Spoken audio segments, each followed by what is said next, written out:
vient des États-Unis et elle est en train de séduire la France, et notamment celles et ceux qui ont parfois tout essayé ou qui se sentent dépassés par leurs enfants. Des conseils qui se veulent une alternative à la punition, ça s'appelle la parentalité positive. En résumé, quoi qu'il arrive, restez positif. Un programme que nous dévoile Nabila Tabouri. 2 enfants, un poste de cadre chez un éditeur, Charlotte Ducharme pourrait être une maman stressée. Adepte de l'éducation positive, elle a choisi d'élever ses enfants dans la sérénité. Mais au fait, c'est quoi l'éducation positive? L'éducation positive, on arrête de penser que pour éduquer un enfant, il faut le soumettre, il faut le faire obéir. L'objectif, c'est d'éviter au maximum les situations de crise. Un nouveau mode d'éducation tout droit venu des États-Unis et d'Europe du Nord. Pour l'expliquer, Charlotte Ducharme a accepté de nous montrer sa méthode à travers 3 situations à risque: le magasin de jouets, le manège et le repas. Il parle bien, toi, Mona. Dans la boutique, Marius et sa grande sœur Jolene jettent leur dévolu sur cette peluche animée. Ou alors on peut être à la dame, ce petit chien. Non? Non, vraiment pas? Qu'est-ce qu'on fait? Pour éviter le caprice, Charlotte Ducharme préfère détourner l'attention de sa fille. Et regarde, je vais te montrer là, la tête de mort, Malou. En fait, tu l'as pas cassée, je te montre.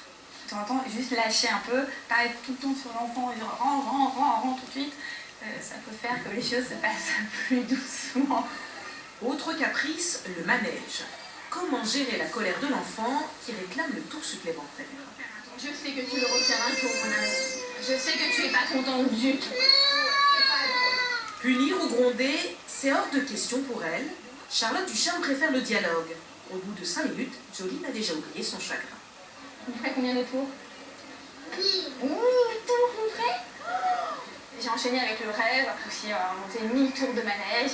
Et voilà, on sait très bien que ça ne sera pas vrai, mais le fait voilà, d'y avoir rêvé ensemble, en quelque sorte, ça apaise aussi l'envie de réaliser tout de suite. Charlotte Ducharme a toujours voulu se démarquer de l'éducation classique qu'elle a reçue.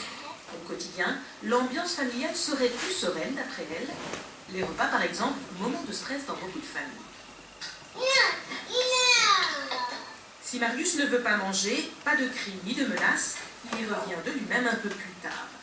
Mais à force de concessions, n'y a-t-il pas un risque d'en faire des petits tyrans? Au contraire, en fait, c'est plutôt... Même question, elle t'a posé la même question. Il va devenir tyrannique, il va essayer de le faire avec nous. C'est quand on est dans un rapport de force. Mais si on n'est pas dans un rapport de force, il n'y a pas forcément d'intérêt. Mais c'est pas pour autant qu'il n'y a pas de limite. Ah. Mais être parent positif, ça s'apprend. Dimanche matin, à Attiche, près de Lille. Christine, qu'est-ce que tu fais? J'étais avec eux. Bonjour maman. Dans cet atelier, parents et enfants échangent leur rôle, ce jour-là autour de l'épineuse question des devoirs qui stressent 6 parents sur 10. Soit tu fais ton devoir d'anglais avant d'aller te laver, soit tu le fais après d'aller te laver, mais... Et si je le fais pas, j'ai pas envie, j'ai envie de m'amuser. C'était difficile à l'école aujourd'hui. Le dialogue de sourds dure encore quelques minutes. J'ai envie de me reposer, je suis fatiguée.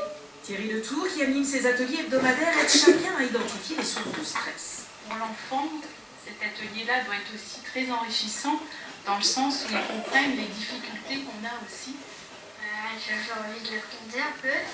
T'avais envie de la gronder? Il les aide à trouver une solution sans conflit. Dans cet exercice-là, l'enfant a le pouvoir.